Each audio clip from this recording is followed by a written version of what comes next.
Hi hello ಎಲ್ರಿಗೂ ನಮಸ್ತೆ. ನೋಡಿ ಇವಾಗ ನಮ್ಮ ಮನೆದು ದಿವಾನು ಇದು ಸ್ವಲ್ಪ ಮೇಲ್ಗಡೆ ಶೀಟ್ ಹೋಗ್ಬಿಟ್ಟಿದೆ. ಇದು ಸುಮಾರು ಹಳೇದು ಒಂದು 5ರಿಂದ 6 ವರ್ಷದ್ದು. ಅಂದರೆ ನಾನು ತಗೊಂಡಿದ್ದೆ ಸೆಕೆಂಡ್ಸು. ನಮ್ಮ ಫ್ರೆಂಡ್ಸ್ ಒಬ್ಬರು ಸೇಲ್ ಮಾಡ್ತೀನಿ ತಗೋ ಅಂತ ಹೇಳಿದ್ರು. ಆವಾಗ ನಮ್ಮ ಸ್ವಲ್ಪ ಮನೆ ದೊಡ್ಡದಿತ್ತು ತುಂಬಾ.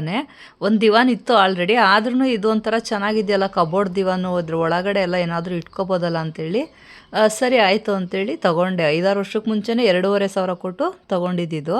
ನೋಡಿ ಮೇಲ್ಗಡೆ ಶೀಟ್ ಹೋಗ್ಬಿಟ್ಟಿದೆ. ಇದಕ್ಕೆ ಏನು ಮಾಡಬೇಕು ಅಂತ ನನಗೆ ಒಂದು ಐಡಿಯಾ ಮಾಡಿದೆ.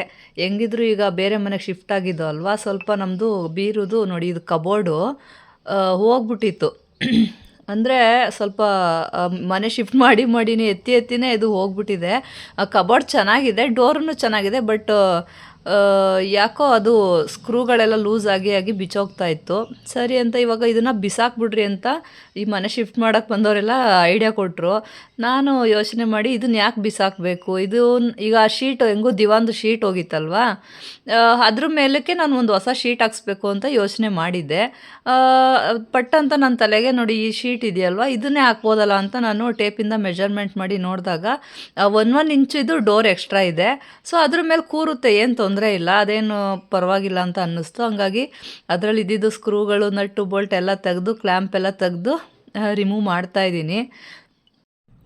ಇದರಲ್ಲಿ ಅರ್ಥ ಮಾಡ್ಕೊಳ್ಬೇಕಾಗಿರೋದು ಇಷ್ಟೇ. ಹೇಳೋರ್ಗೆ ಏನು 1000 ಹೇಳ್ತಾರೆ, ಬಿಸಾಕ್ಬಿಡಿ ಅಂತ ಅಷ್ಟು ಈಸಿಯಾಗಿ ಹೇಳ್ತಾರೆ. ಬಟ್ ಸ್ವಲ್ಪ ನಮ್ಮ ತಲೆಯಲ್ಲೂ ಬುದ್ಧಿ ಇಟ್ಕೊಂಡು ಇದರಿಂದ ನಾವು ಹೆಂಗೆ ಯೂಸ್ ಮಾಡ್ಕೋಬೇಕು ಅನ್ನೋದನ್ನು ಯೋಚನೆ ಮಾಡಿದ್ರೆ ನೋಡಿ ಈ ಥರ ಒಳ್ಳೆ ರೀತಿಯಲ್ಲಿ ಯೂಸ್ ಮಾಡ್ಕೋಬೋದು. ಯಾವತ್ತೂ ಅಷ್ಟೇ ಕಸದಿಂದ ರಸ ಮಾಡ್ಬೋದು ಅನ್ನೋದನ್ನು ಅರ್ಥ ಮಾಡಿಕೊಂಡ್ರೆ ಯಾವ ವಸ್ತುನೂ ವೇಸ್ಟ್ ಆಗೋದಿಲ್ಲ ಅನ್ನೋದಕ್ಕೆ ಇದೇ ಕಾರಣ.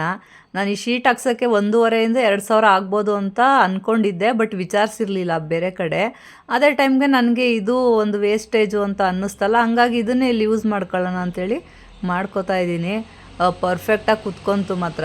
1 ಇಂಚ್ ಎಕ್ಸ್ಟ್ರಾ ಆಯಿತು, ಪರವಾಗಿಲ್ಲ. ನಮಗೆ ಏನಕ್ಕೆ ಬೇಕಾಗಿರೋದು ಅದು ಒಳಗಡೆ ಹೋಗ್ಬಾರ್ದು. ದಿವಾನ್ ಕೂತ್ಕೊಂಡ್ರೆ ಶೀಟ್ ಒಂದು ಚೆನ್ನಾಗಿರ್ಬೇಕು ಅಷ್ಟೇ ತಾನೇ. ಅದ್ರ ಮೇಲೆ ಇವಾಗ ಬೆಡ್ ಹಾಕಿದ್ರೆ ತುಂಬ ನೀಟಾಗಿ ಕಂಫರ್ಟಬಲ್ ಆಗುತ್ತೆ.